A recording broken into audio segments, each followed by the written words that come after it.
రామాయణం సీతాయాశ్చరితం మహత్ అన్నాడు వాల్మీకి. అంటే మహత్తరమైన సీత కథ అని అర్థం.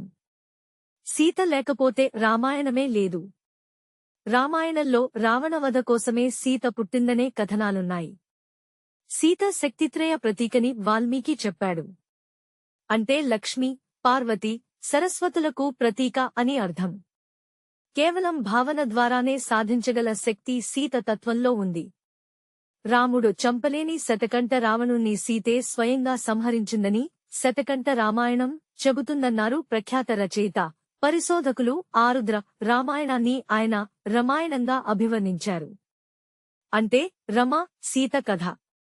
ప్రకృతి ఎప్పుడూ పురుషుడి కన్నా గొప్పది. అందుకే శాక్తేయులు సీతను రాముడి కన్నా మిన్న చేశారు. లక్ష్మణుడు ఒంటరిగా సీతను వదిలిన క్షణం నుంచి కుశలవులను రాముడికి అప్పగించడం దాకా సీతమ్మలో స్థితప్రజ్ఞత కనిపిస్తుంది. రాముడు లోకహితం కోసం సీతను అడవికి పంపితే ఆమె ప్రకృతి ధర్మాన్ని సాకి, సంరక్షించి లవకుశులను అందించింది. కష్టాలన్నీ ఎదురైనా దృఢచిత్తంతో వాటిని జయించిన ధీర సీత.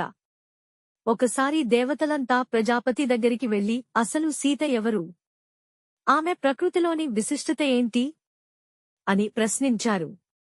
అందుకాయన మూల ప్రకృతి రూపం కలిగి ఉండే పురుషుడికి వ్యతిరేకమైన ప్రకృతే సీత అని సమాధానం ఇచ్చాడట. దీని వివరణలో వాల్మీకి చాలా లోతైన అర్థాలు చెప్పాడు.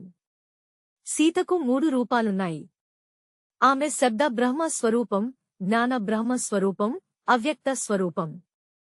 సీత వ్యక్తిత్వం గొప్పదనడానికి రామాయణంలో ఎన్నైనా సన్నివేశాలను ఉదాహరించవచ్చు. అత్రి మహాముని భార్య అనసూయ తమ ఆశ్రమంలో సీతను చూసిన మొదటిసారే నా తపస్సునంతా నీకిచ్చేస్తాను అంది. అందుకు సీత, వద్దు, నేనే తపస్సు చేసి సాధిస్తాను అని స్థిరంగా చెప్పింది. ఆమె దృఢచిత్తానికి ఇది నిదర్శనం.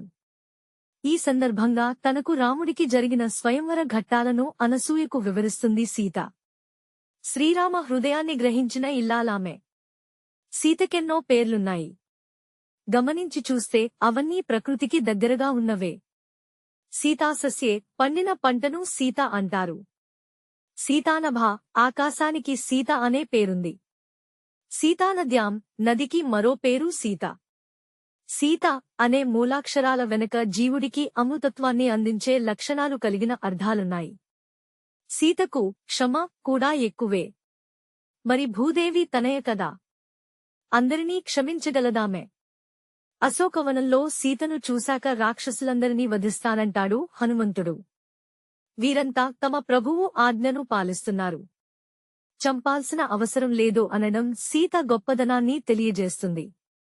మొత్తంగా సీత పాత్రలోని బాహ్య, అంతర్గత సుగుణాలను గమనించి విశ్లేషిస్తే వర్తమాన మహిళలంతా ఆమె లక్షణాలు కలిగిన వారేననిపిస్తుంది. వారిని గౌరవించుకోవడం అందరి కర్తవ్యం. ధన్యవాదములు.